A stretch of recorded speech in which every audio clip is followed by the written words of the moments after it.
I'm Alice, and the night I met my boyfriend's parents, his mother tried to test me like I was applying for a job I didn't even want. She watched me chew my food like she was inspecting manners in a finishing school, then casually asked how much my entire outfit cost. I smiled, acted a little shy, and let her believe I was exactly what she expected, poor, naive, and easy to dismiss. Because what she didn't know was this: I had already seen her private messages about me, and by the end of that dinner, the people judging me would be the ones begging me not to leave. The first time Ryan mentioned meeting his parents, his voice softened in a way that should have been sweet but made my stomach tighten. My mom's intense, he said, rubbing the back of his neck like he was already bracing for impact. But she like you, she's just protective. Protective. That word always sounded harmless until you met people who used it as an excuse to be cruel. I'd been dating Ryan for 8 months. He was charming, attentive, the kind of man who opened doors and remembered how I took my coffee. When he talked about our future, he said we like it was already real, but there were little things that didn't sit right. His phone never faced up on the table. He'd step out to take work calls even when it was clearly a text. And sometimes, when I teased him about how fancy his world felt compared to mine, he'd laugh a little too quickly. "You're not mine like an object," he'd say. "You're you." And I love that.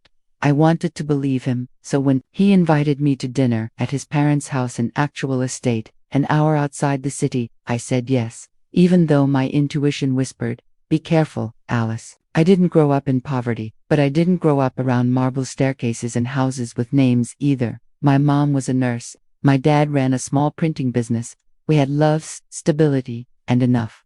We did not have a summer home. Ryan, on the other hand, had a father who owned real estate developments, and a mother who chaired charity galas like they were battlefield operations. His last name didn't open doors. It kicked them down. The day of the dinner, I stood in my apartment staring at my closet like it was trying to judge me, too.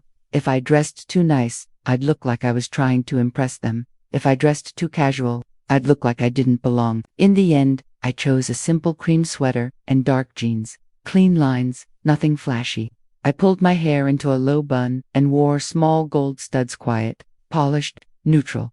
Ryan picked me up in a sleek black car that always made me feel like I should sit straighter. "You look beautiful," he said, leaning over to kiss my cheek. "Seriously, perfect." "Perfect for what?" I almost asked, but I swallowed it and smiled. The estate was exactly what you imagined when someone says old money. Even though Ryan's family wasn't truly old money, they just liked to cosplay it. A long driveway, tall hedges trimmed like they had personal trainers, a fountain that didn't need to exist. When we walked in, the air smelled like lemon polish and expensive flowers. His mother, Veronica, greeted us first. She was tall, elegant, and smiling in a way that felt practiced. Her eyes slid over me, my sweater, my jeans, my shoes, and paused like she'd just tallied the total in her head. "Alice," she said, stretching my name like she was testing its texture. "So nice to finally meet you." She kissed my cheek lightly, the way you kiss someone you don't intend to remember. Then came his father, Charles, who shook my hand firmly and asked what I did for work. "I'm a project coordinator," I said. "Marketing operations." "Ah," he replied like he'd asked out of politeness, not curiosity. Ryan's younger sister Paige appeared next. She was in her 20s, wearing a satin dress for no reason other than to be seen. She smiled brightly, but her eyes were sharp. "I've heard so much about you," Paige said. Something about her tone told me that what she'd heard wasn't all flattering. Dinner was in a dining room so formal it looked like laughter would echo off the walls and get scolded. The table was long enough to host a negotiation between countries. Veronica placed me at the end, subtle but intentional. Ryan sat across from me, not beside me. As soon as we sat, the questions began. "Where did you go to school?" Veronica asked. "A state university," I said. "Oh," she replied, the single syllable weighted with judgment. "How practical." Paige laughed softly into her water glass. "And your parents?" Charles asked. "What do they do?" "My mom's a nurse," I said, "and my dad owns a printing shop." Veronica's eyebrows lifted, then settled back into place. "How sweet," she said. Sweet. Like my family was a little children's book." Ryan cleared his throat. "Mom," Veronica waved him off. "I'm just getting to know her." Then she leaned toward me with a look that might have fooled someone who didn't know cruelty could wear pearls. "Tell me, Alice," she said, "how much would you say your outfit cost?" The room went quiet. Ryan's eyes snapped to his mother like he couldn't believe she'd actually said it out loud. Paige looked delighted, like Christmas had arrived early. I felt heat rise in my neck, but I didn't react the way they wanted. Instead, I smiled gently. "Oh," I said, playing shy, "not much. I try not to spend on clothes." Veronica nodded as if I'd answered correctly. "How responsible," she said. "Some women chase labels to feel important." Paige's lips twitched. "Right? Like they're trying to fit in." Ryan's jaw tightened. Under the table, my fingers curled into my palm. Not because I couldn't fight back, because I could. I just chose not to. Not yet. Because the truth was, I'd already learned something about Veronica before this dinner even happened. 2 days earlier, Ryan had left his laptop open on my kitchen counter while he showered. I didn't plan to snoop. I wasn't a snooper. But then a message notification popped up in the corner of the screen. "Veronica Hart. Any updates? Is she the type we discussed?" I froze. My name wasn't in the message, but the timing made my stomach flip. I didn't touch anything at first. I told myself to look away. Then, another message appeared. "Paige Hart. She looks cheap in her pics. Probably after the lifestyle." My hands went cold. I clicked before I could talk myself out of it. The conversation was a thread Veronica Paige, and someone saved as L. It didn't take long to figure out L was Lydia.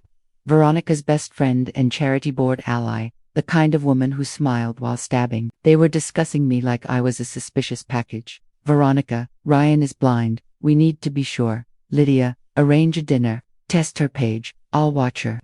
Girls like that always slip. Girls like that. They didn't know me. They didn't care to. And then I saw the message that made my throat close. "Veronica, if she's a gold digger, we end this quickly. I can introduce Ryan to Sloane." Sloane. I scrolled and found pictures Sloane in a white dress at a gala. Sloane smiling beside Ryan in an old photo. My stomach dropped. Not just because they were plotting to replace me. Because Ryan hadn't told me any of this when he came out of the shower. I closed the laptop and sat there with my heart pounding. I didn't confront him right away. I needed to know how deep it went. So I said yes to dinner. And I decided that if they wanted to test me, fine, I'd let them. But I'd also learn exactly who Ryan was when the pressure came. Back at the table, Veronica smiled like she'd won a round. Dinner continued, with tiny cuts disguised as conversation. Veronica complimented my simple taste. Paige asked if I'd ever been skiing, then laughed when I said no. Charles asked Ryan about his work, and barely acknowledged me afterward. Ryan tried to redirect. Asked me about my job, my hobbies, my friends, like he was trying to make space for me in a room that didn't want me. But every time he tried, his mother tightened her smile like a leash. Then Veronica said, "Ryan, dear, tell Ellis about the summer house in Nantucket. It's quite an experience." Paige added, "If she's ever been somewhere like that." I lowered my gaze, acting embarrassed. "I haven't." Veronica looked pleased, but inside, I was counting every slight, every smirk, every silence. When dessert came, a delicate thing with gold flakes, because apparently even sugar needed status. Veronica leaned back and said casually, "So, Alice, what are your intentions with Ryan?" There it was, the question that wasn't a question. Ryan's voice came sharp. "Mom." Veronica didn't even look at him. "I'm asking as a mother." I set my fork down slowly, letting a small pause stretch. I took a breath and said, softly, "My intentions are to be with someone who respects me." It wasn't an attack. It was a truth. And somehow, it landed like a slap. Veronica blinked, caught off guard. Paige's smile faltered for the first time. Ryan looked at me like he wanted to stand up and cheer. But he stayed seated, tense. Veronica recovered quickly. "Of course, respect is important." Then she tilted her head. "But love isn't enough. There are realities. Ryan has responsibilities." I nodded, like I agreed. "Absolutely." Veronica narrowed her eyes slightly. I could almost hear her thinking, why isn't she panicking? After dinner, Veronica invited us into the sitting room, another carefully staged environment with expensive furniture no one actually relaxed on. She offered coffee, then turned to Ryan. "Sweetheart," she said, "could you help your father with something in the study?" Ryan hesitated. "Can't it wait?" Veronica's smile sharpened. "Please." Ryan looked at me, apology in his eyes. "I'll be right back."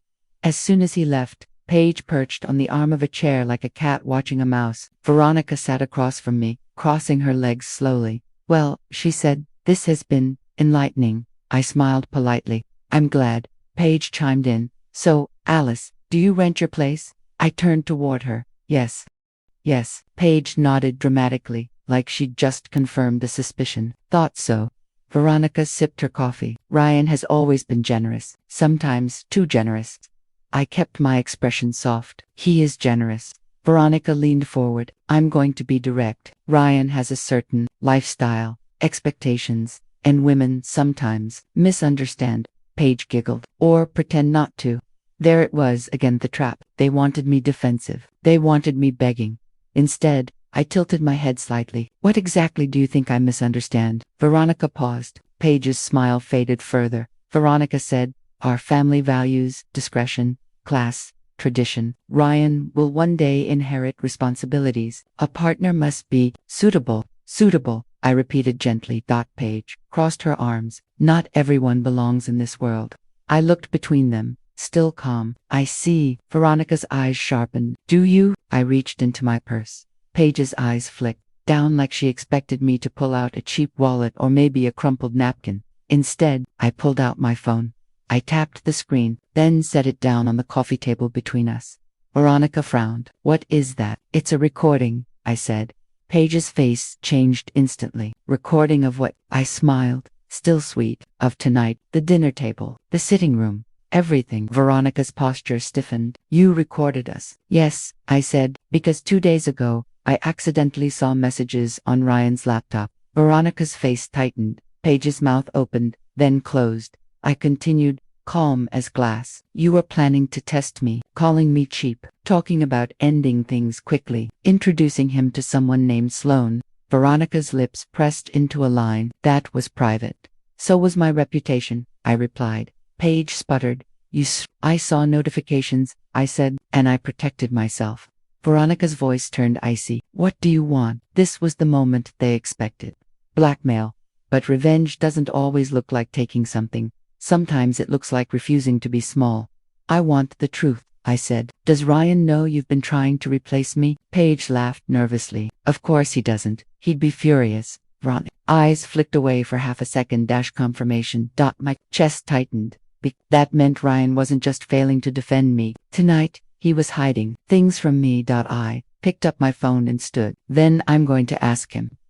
Veronica stood abruptly. Alice, do not make a scene. I looked her dead in the eye. You already did. I'm just naming it. I walked toward the study where Ryan had gone. My legs felt steady, but my heart was pounding like it wanted out of my ribs. Inside the study, Charles stood by a desk, papers spread out like props. Ryan was near the window, tense. He turned when I entered. Alice, I didn't waste time.